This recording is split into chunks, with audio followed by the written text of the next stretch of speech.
প্রতিটা মেয়ের রিলেশনের কথা সর্বপ্রথম তার মা জানতে পারে, আর মা বাবাকে লুকায় চেষ্টা করে মেয়েকে রিলেশনের থেকে বের করে আনার জন্য। আমাদের রিলেশন তেমনটা হয়েছিল। গার্লফ্রেন্ড হঠাৎ ফোন দিয়ে বলতে, সিমন আমার পরিবার থেকে জেনে গেছে আমি তোমার সাথে রিলেশনে আসছি। আমার মা আমাকে তার মাথায় হাত দিয়ে কসম কাটাইছে আমি জানি তোমার সাথে আর কথা না বলি। আমার মা কোনো মতেই শুনতে যাচ্ছে না, আমাকে বলছে আর ফোন না ধরতে, তোমার সাথে কথা না বলতে।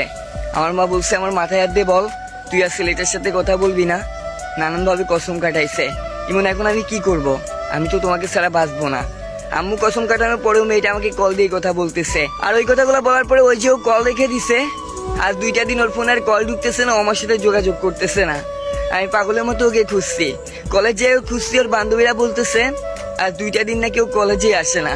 তাহলে কেউ পরিবারের ভয় আমাকে ভুলে গেছে? এমন নানান চিন্তা ভাবনা আমাকে শেষ করে দিচ্ছিল। এভাবে প্রায় 1টা সপ্তাহ পার হয়ে গেছে। হঠাৎ একদিন বিকাল 3টার দিকে দেখি ওর বান্ধবী আমার মেসেঞ্জারে কল দিছে।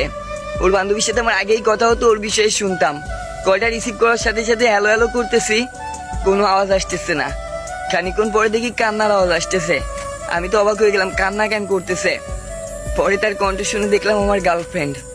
সে আমারে বলতেছে, ইমন আমার বাসা থেকে আমার ফোন টোন সবকিছু কেড়ে নিছে, তোমার সাথে সম্পূর্ণভাবে যোগাযোগ বন্ধ করে দিছে, আমার কলেজ বন্ধ করে দিছে।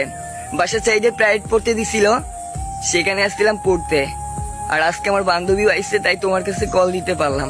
অনেকদিন ধরে চেষ্টা করছি তোমার সাথে যোগাযোগ করার জন্য, কিন্তু কোনোভাবেই যোগাযোগ করতে পারিনি। এতদিন আমার ভাই আমার সাথে সাথে আসতো। ইমন আমি তোমাকে অনেক ভালোবাসি, তুমি আমাকে নিয়ে যাও। সত্যি গার্লফ্রেন্ডের ভয়েসটা শোনার পরে আমার মনে হচ্ছিল আমি আবার আমার নিঃশ্বাস ফিরে পাইছি। আমার মনে হচ্ছিল আমার দম আটকে গেছে। এমন সময় কেউ 1 গ্লাস পানি এনে দে বলতেছে, নে তোর পিপাসা মেটা। সত্যি মনের মধ্যে একটা ভারী ভাব জমেছিল, যে গার্লফ্রেন্ডের ভয়েস শোনার পর থেকে উঠে গেছে। আম্মু তাকে বলছিলাম, শোনো আমি তোমাকেই ভালোবাসি, আমি তোমার জন্য পাগলের মতো করছি। কলেজ যেয়ে খুঁজছি, কলেজ যোগাযোগ করার চেষ্টা করছি, কোনোভাবেই তোমার সাথে যোগাযোগ করতে পারি নাই। আর আমি তোমাকেই বিয়ে করব, আমারে কিছুদিন সময় দাও।